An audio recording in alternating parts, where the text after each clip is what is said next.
और अहम खबर इस वक्त आपको बता दें कि बिहार चुनाव को लेकर कांग्रेस अब एक्टिव हो गई है। बिहार इंतखाब के लिए स्क्रीनिंग कमेटी बनाई गई है। अजय माकन को बनाया गया है कमेटी का सदर।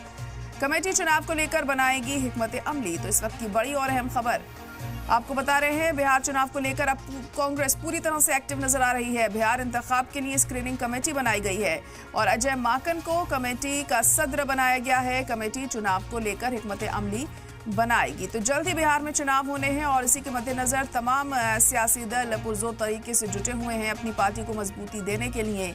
राहुल गांधी भी पिछले काफी दिनों से कई बार दौरे कर चुके हैं बिहार के और अब एक स्क्रीनिंग कमेटी भी बनाई गई है कांग्रेस के जरिए। वो जो आगे की हिकमत अमली पर काम करेगी, आगे क्या स्ट्रैटेजी होगी, क्या आगे मूव लिया जाएगा पार्टी के जरिए ताकि लोगों के बीच में वो अपनी अच्छी पैठ बना सके, ये भी बहुत अहम होगा देखना। फिलहाल स्क्रीनिंग कमेटी बनाई गई है यहाँ पर और अजय माकन कमेटी के सदर बनाए गए हैं। अब अजय माकन किस तरीके से पार्टी को आगे बढ़ाते हैं बिहार में और पार्टी को मजबूती देते हैं, क्या कुछ नए लोग भी पार्टी से जुड़ेंगे, इसको लेकर ये भी अहम होगा यहाँ पर देखना।